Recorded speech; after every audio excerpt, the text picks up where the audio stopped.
Este é o Sol. Desde o ano 10.000 a.C., a história abunda em pinturas e escritos que refletem o respeito e a adoração dos povos por este astro. E é simples entender o porquê, com seu aparecimento todas as manhãs, trazendo visão, calor e segurança, salvando-os do frio e da escuridão da noite repleta de predadores. Sem ele, todas as culturas perceberam que não haveriam colheitas nem vida no planeta. Estas realidades fizeram do Sol o astro mais adorado de todos. Todavia, muitos estavam atentos também às estrelas. As estrelas formavam padrões que lhes permitiam reconhecer e antecipar eventos que ocorrem de tempos em tempos, tais como eclipses e luas cheias. Eles catalogaram grupos celestiais daquilo que conhecemos hoje como constelações. Esta é a Cruz do Zodíaco, uma das mais antigas imagens na história da humanidade. Ela representa o trajeto do Sol através das 12 maiores constelações no decorrer de um ano. Ela também representa os 12 meses do ano, as 4 estações, solstícios e equinócios. O termo zodíaco está relacionado com o fato das constelações serem antropomorfismos ou personificações, como pessoas ou animais. Por outras palavras, as primeiras civilizações não só seguiam o Sol e as estrelas, como também as personificavam através de mitos que envolviam seus movimentos e relações. O Sol, com seu poder de dar vida e de salvar, também foram personificados como se representasse um Criador ou um Deus. Deus Sol, a luz do mundo, o Salvador da humanidade. Igualmente, as 12 constelações representaram lugares de viagem para o Deus Sol e foram nomeados por elementos da natureza que aconteciam nesses períodos de tempo. Por exemplo, Aquários, o portador da água que traz as chuvas da primavera.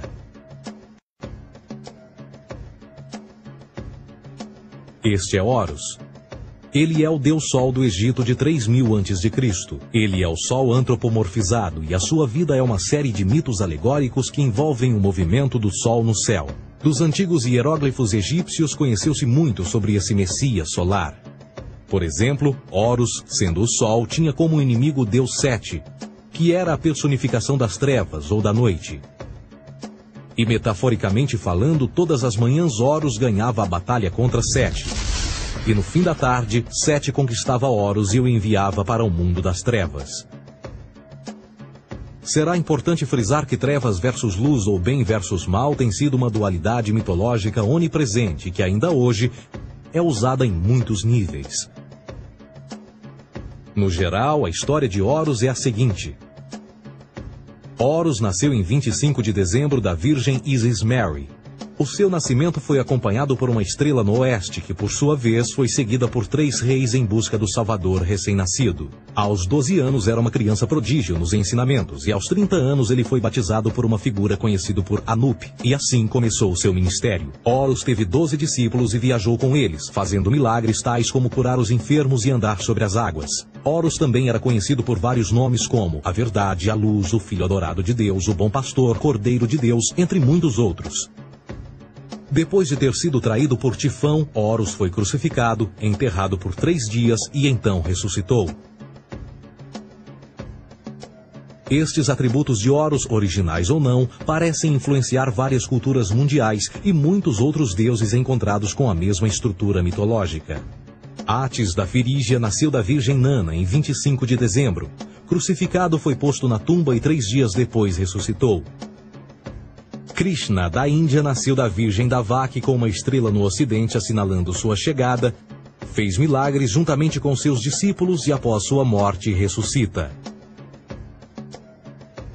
Dionísio da Grécia nasceu de uma virgem em 25 de dezembro. Foi um professor peregrino que praticou milagres como transformar água em vinho e é referenciado como Rei dos Reis, Filho unigênito de Deus, o início e o fim, entre muitas outras coisas, e após sua morte ressuscitou. Mitra da Pérsia nasceu de uma virgem em 25 de dezembro. Ele teve 12 discípulos e fazia milagres. E após sua morte foi enterrado por 3 dias e então ressuscitou. Ele também foi chamado de a Verdade, a Luz, entre outros. Curiosamente, o dia sagrado de adoração a Mitra era um domingo. O que importa salientar é que existiram inúmeros salvadores em diferentes períodos em diversos lugares da Terra que preenchem essas mesmas características. A pergunta que não quer calar: o porquê desses atributos? Por que o nascimento de uma virgem em 25 de dezembro? Por que a morte e a ressurreição após 3 dias? Por que os 12 discípulos ou seguidores? Para descobrirmos, vamos examinar o mais recente dos Messias solares. Jesus Cristo nasceu em 25 de dezembro em Belém. Ao nascer foi anunciado por uma estrela no ocidente que seria seguida por 3 reis magos para encontrar e adorar um novo Salvador. Tornou-se pregador aos 12 anos. Aos 30 anos foi batizado por João Batista e então iniciou seu ministério. Jesus teve 12 discípulos que viajaram com ele praticando milagres como curar doentes, andar sobre a água, ressuscitar mortos. Ele também é conhecido como Rei dos Reis, o Filho de Deus, a luz do mundo, o início e o fim, o Cordeiro de Deus, entre muitos outros. Depois de ter sido traído por seu discípulo Judas por 30 moedas de prata, ele foi crucificado, posto em uma tumba e após 3 dias ele ressuscitou e ascendeu aos céus. Em primeiro lugar, a sequência do nascimento é completamente astrológica. A estrela no ocidente é Sírius, a mais brilhante do céu noturno, que a cada 24 de dezembro se alinha com outras 3 estrelas brilhantes no cinturão de Órion. Essas 3 estrelas brilhantes são chamadas hoje, como eram na antiguidade, 3 reis, 3 Marias no Brasil e Portugal. Os 3 reis e a estrela mais brilhante, Sírius, todas apontam para o nascer do Sol em 25 de dezembro. Esta é a razão pela qual os 3 reis seguem a estrela a oeste em uma ordem que apontam ao amanhecer. O nascimento do Sol.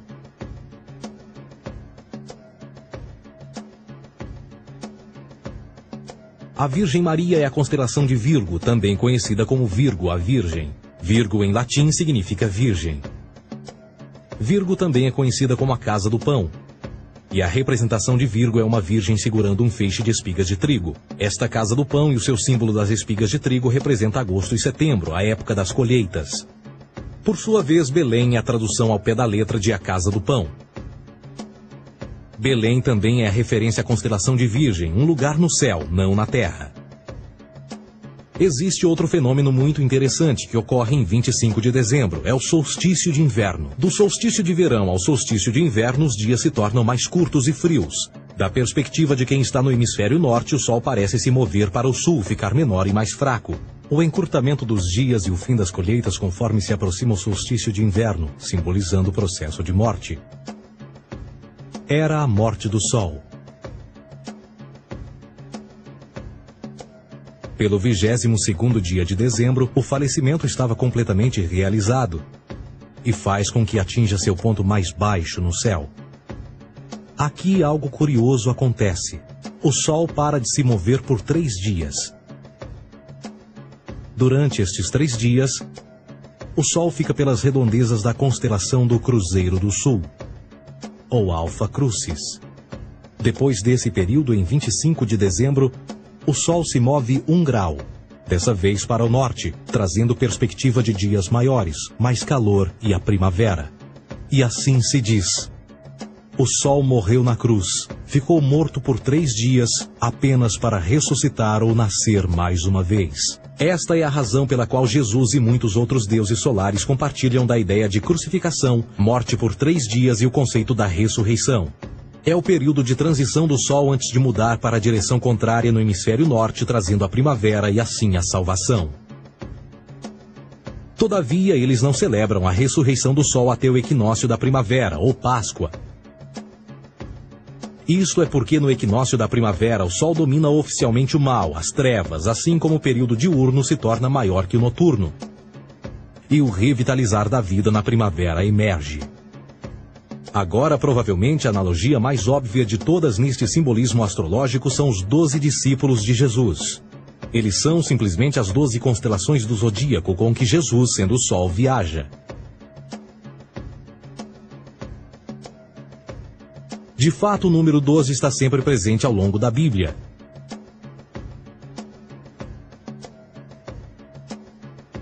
Voltando à cruz do zodíaco, o elemento figurativo da vida é o Sol. Isto não é uma mera representação artística ou ferramenta para seguir os movimentos do Sol. Era também um símbolo espiritual pagão. Uma logografia similar a isto. Isto não é um símbolo do cristianismo. É uma adaptação pagã da cruz do zodíaco.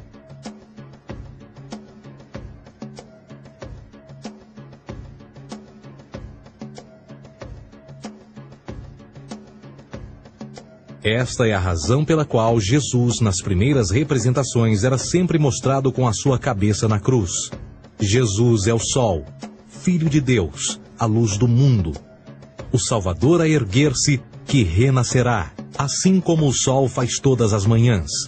A glória de Deus que defende contra a força das trevas. Assim como renasce a cada manhã, e que pode ser visto através das nuvens, lá em cima nos céus, com a sua coroa de espinhos ou os raios de sol.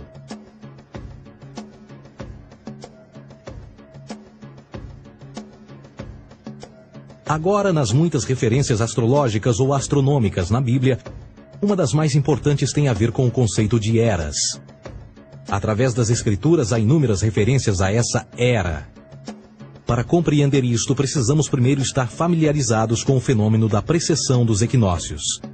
Os antigos egípcios, assim como outras culturas antes deles, reconheceram que aproximadamente de 2150 em 2150 anos, o nascer do Sol durante o equinócio de primavera ocorria num diferente signo do zodíaco. Isto tem a ver com a lenta oscilação angular que a Terra tem quando roda sobre o seu eixo. É chamado de precessão porque as constelações vão para trás, em vez de permanecerem no seu ciclo anual normal. O tempo que demora cada precessão através dos 12 signos é de 25.765 anos. Este ciclo completo é chamado também de Grande Ano, e algumas civilizações ancestrais sabiam disso. Referiam-se a cada ciclo 2.150 anos como Era. De 4.300 a.C. a 2.150 a.C. foi a Era de Touro. De 2.150 a.C. a 1 d.C. foi a Era de Áries. E de 1 d.C. a 2.150 d.C. é a Era de Peixes, a era que permanecemos nos dias de hoje. E por volta de 2150 entraremos na nova era, a Era de Aquários.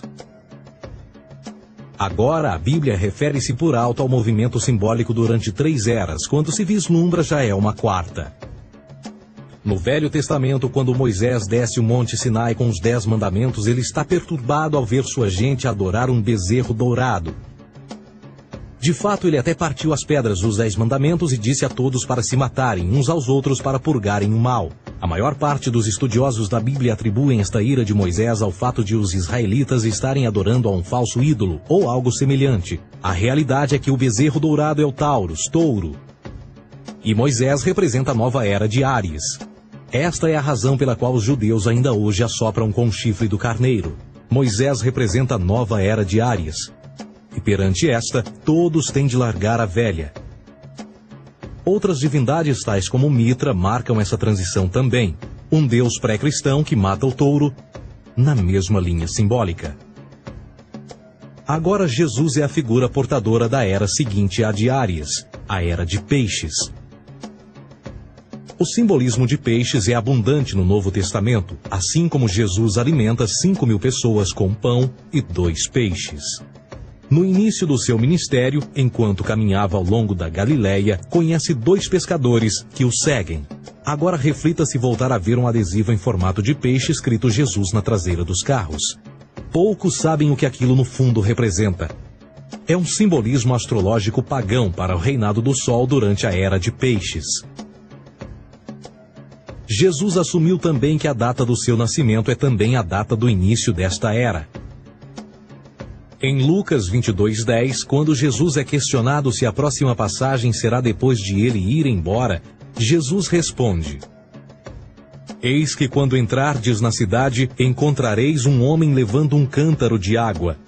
Segui-o até a casa em que ele entrar. Esta escritura é de longe a mais reveladora de todas as referências astrológicas. O homem que leva um cântaro de água é Aquários, o portador de água, que é sempre representado com um homem despejando uma porção de água. Ele representa a era depois de Peixes, e quando o Sol, Filho de Deus, sair da era de Peixes, Jesus, entrará na casa de Aquários, e Aquário é antes de Peixes na precessão dos equinócios. Tudo o que Jesus diz é que depois da era de Peixes chegará a era de Aquário.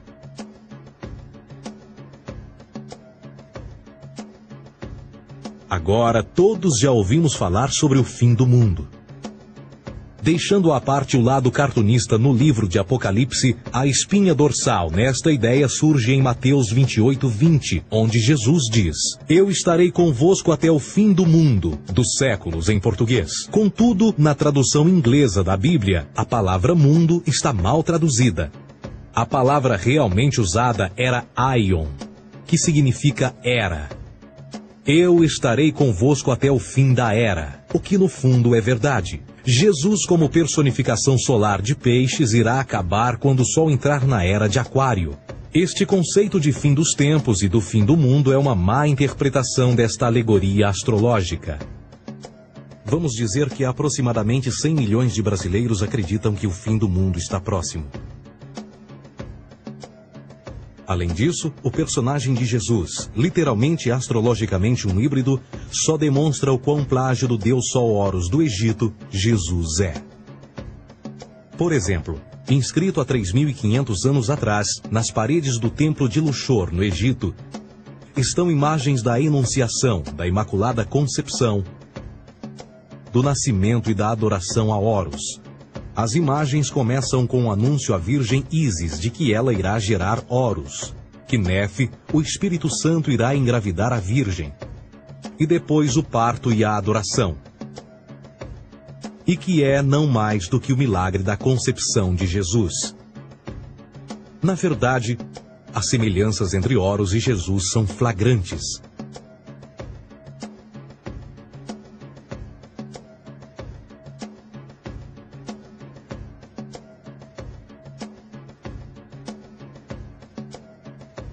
E o plágio continua.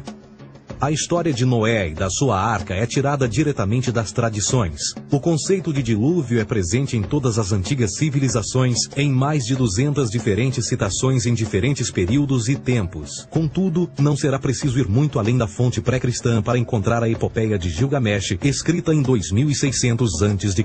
Esta história fala sobre grandes inundações ordenadas por Deus, uma arca com animais salvos e até mesmo o libertário retornar da pomba, entram em concordância com a história bíblica, entre muitas outras semelhanças. E depois há a história plagiada de Moisés. Sobre o nascimento de Moisés, disse que ele foi colocado numa cesta de cana e lançado ao rio para evitar um infanticídio. Ele foi mais tarde salvo pela filha de um rei e criado por ela como um príncipe. Esta história do bebê numa cesta foi retirada do mito de Sargão de Acade por volta de 2250 a.C. Depois de nascer, Sargão foi posto numa cesta de rede para evitar um infanticídio e lançado ao rio. Foi depois salvo e criado por Aqui, uma esposa da realeza acádia. Além disso, Moisés é conhecido como legislador, portador dos 10 mandamentos e da lei mosaica. Contudo, a ideia de a lei ser passada de um deus para um profeta numa montanha é também antiga. Moisés é somente um legislador numa longa linha de legisladores na história mitológica. Na Índia, Manou foi o grande legislador. Na ilha de Creta, Minos ascendeu ao monte Ida, onde Zeus lhe deu as leis sagradas. Enquanto que no Egito, Moisés tinha nas suas pedras tudo o que Deus lhe disse. E no que diz respeito a estes 10 mandamentos, foram retiradas a papel químico do feitiço 125 do Livro dos Mortos do Antigo Egito. O que é que o Livro dos Mortos dizia? Eu nunca roubei, tornou-se tu nunca roubarás. Eu nunca matei, tornou-se nunca matarás. Eu nunca menti, tornou-se nunca levantarás falsos testemunhos. E por aí adiante. A religião egípcia é, no fundo, a base fundamental para a teologia judaico-cristã. Batismo, vida após a morte, julgamento final, imaculada concepção, ressurreição, crucificação, a arca da aliança, circuncisão, salvadores, comunhão sagrada, dilúvio, Páscoa, Natal, a passagem e muitas outras coisas e atributos são ideias egípcias, nascidas muito antes do cristianismo ou judaísmo. Justin Martyr, um dos primeiros historiadores e defensores cristãos, escreveu: quando nós, cristãos, dizemos que Jesus Cristo, nosso Mestre, foi produzido sem união sexual, morreu e ressuscitou e ascendeu aos céus, nós não propomos nada de muito diferente do que aqueles que propõem e acreditam tal como nós, nos filhos de Júpiter. Numa escrita diferente, Justin Martyr diz: ele nasceu de uma virgem. Aceite isto em comum com o que você acredita dos perseus. É óbvio que Justin e outros cristãos cedo souberam como o cristianismo era semelhante a outras religiões pagãs. Contudo, Justin tinha uma solução. Para além de tudo o que sabemos, o diabo era em quem mandava. O diabo teve a ambição de chegar primeiro que o Cristo e criou essas características para o mundo pagão. Fundamentalist Christianity, fascinating. These people actually believe the world is 12,000 years old. Swear to God. I actually asked one of these guys, okay, dinosaur fossils. He says, dinosaur fossils? God put those here to test our faith.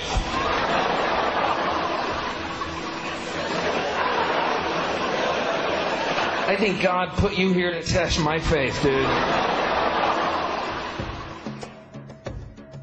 A Bíblia não é nada mais do que um híbrido literário astroteológico, tal como todos os mitos religiosos que os antecederam. De fato, o aspecto da transferência de atributos e umas personagens para as outras é facilmente reconhecida no próprio livro em si. No Antigo Testamento há a história de José. José era um protótipo de Jesus. José nasceu de um milagre, Jesus nasceu de um milagre. José tinha 12 irmãos, Jesus tinha 12 discípulos. José foi vendido por 20 pratas, Jesus foi vendido por 30 pratas. Irmão Judá sugere a venda de José. O discípulo Judas sugere a venda de Jesus. José começa os seus trabalhos aos 30, Jesus começa aos 30 também. Os paralelismos continuam. Além disso, haverá algum registro não bíblico da existência de mais alguém chamado Jesus, filho de Maria, que viajou com 12 seguidores e curou pessoas?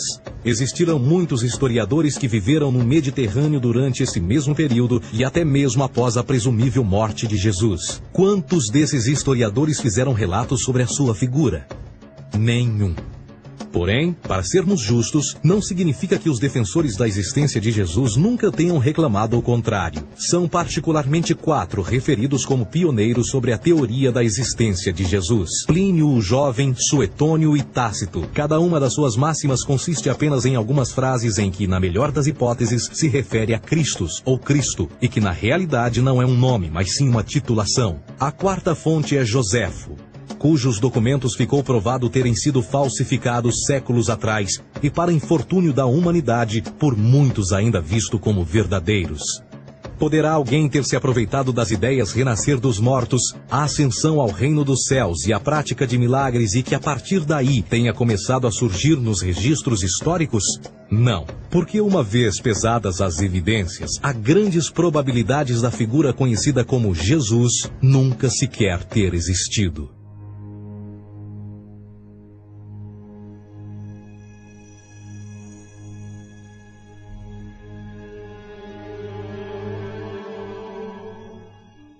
We don't want to be unkind, but we want to be factual. We don't want to cause hurt feelings, but we want to be academically correct in what we understand and know to be true.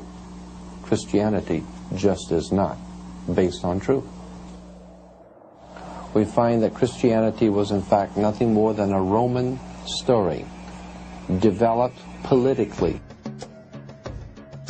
A realidade consiste em que Jesus foi a divindade solar do setor gnosticista cristão e, tal como outros deuses pagãos, era uma figura mítica.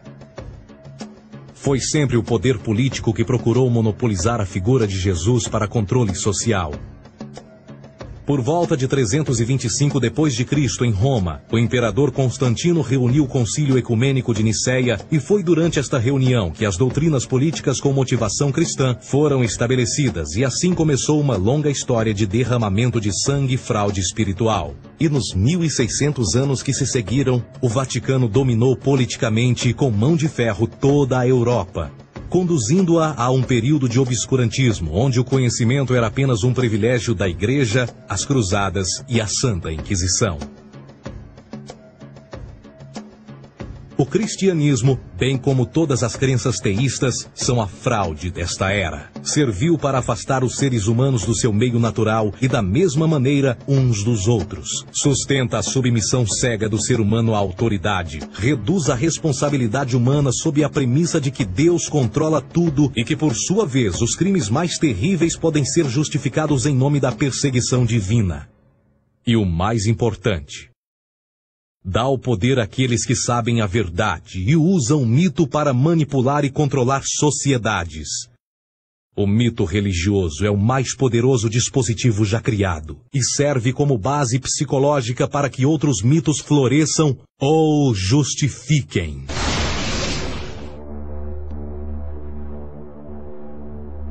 A myth is an idea that, while widely believed, is false.